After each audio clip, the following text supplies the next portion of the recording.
Aujourd'hui, la lutte sur les questions environnementales, elle est planétaire, qu'on le veuille ou pas. Nous avions de plus en plus divers types de pollution. Il y a un changement. On s'est dit aujourd'hui, la ville doit s'impliquer. Les questions des huiles moteur qui se déversent un peu partout, ce sont des questions qui pour nous préoccupent. Et il fallait travailler effectivement à ce qu'on ait une politique claire dans ce domaine. La protection dépendra beaucoup plus des changements de comportement des usagers et des bobolets. Et il n'y a que ces éco-conseillers, ce type de formation, ce type de relais qui pourront nous aider à le faire. Mon rêve pour l'environnement, c'est d'avoir un environnement sain.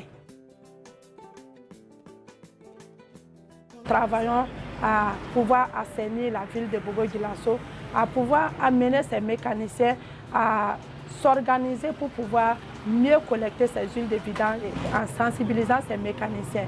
En formant ces mécaniciens, ils vont comprendre ce que les huiles de vidange ont comme impact sur leur santé et sur l'environnement. Ces mécaniciens, au lieu de collecter ces huiles de vidange, les déversaient directement sur la terre pour éviter la poussière. Aujourd'hui, lorsque je viens sur le site des mécaniciens, je suis contente parce que j'ai vu que ces mécaniciens ont commencé à mettre en pratique les conseils qui leur ont été donnés. Ils collectent ces huiles de vidange usagées. Ils ont la volonté, ils veulent le faire, mais ils n'ont pas de moyens pour pouvoir, en tout cas, acheter les matériels adéquats pour pouvoir collecter ces huiles de vidange usagées. Il faut que chacun prenne conscience.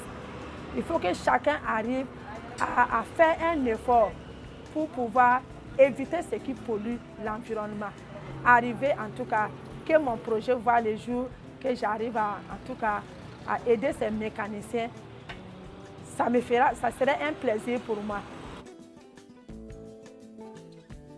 Cette formation d'éco-conseiller m'a permis d'aller vers ces mécaniciens, de les écouter, de savoir qu'ils ont des besoins réels. Tant que tu ne vas pas vers eux pour les écouter, tu ne peux pas connaître leurs besoins. La formation m'a permis d'avoir un changement de comportement. C'est à mon tour maintenant, je dois aller vers la population, vers les citoyens, pour les amener également à un changement de comportement par rapport à la protection de l'environnement. Travailler au niveau de tout le Burkina Faso. Une école d'éco-conseillers est créée.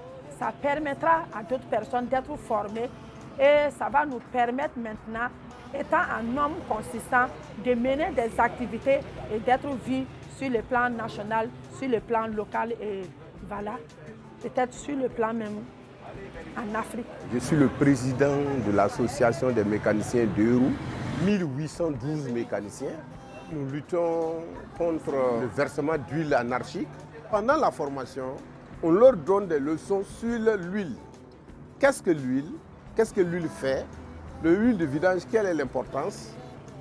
Combien de fois elle est dangereuse pour la santé d'un homme et très dangereux aussi pour l'environnement. Ça pollue l'eau qu'on boit, l'environnement aussi prend un coup.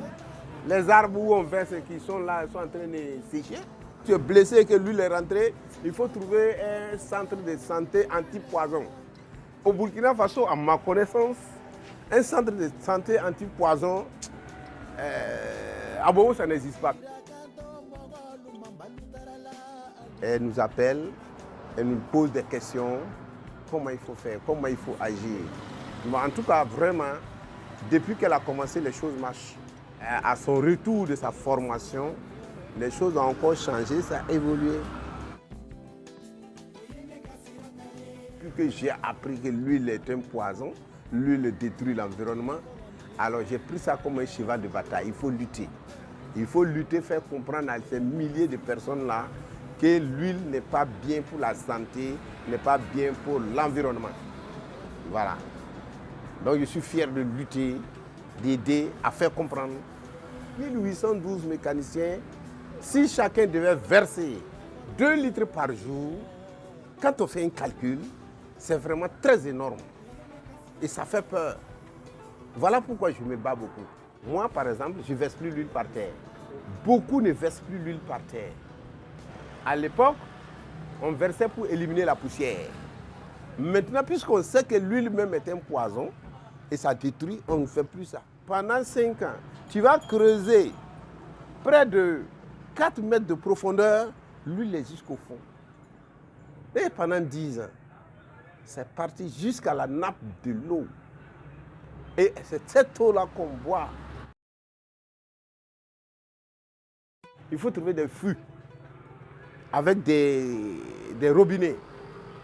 Tant que le fût atteint au moins 100 litres d'huile, chez moi ici, j'appelle les gens, j'ouvre, on vide tout, on part avec.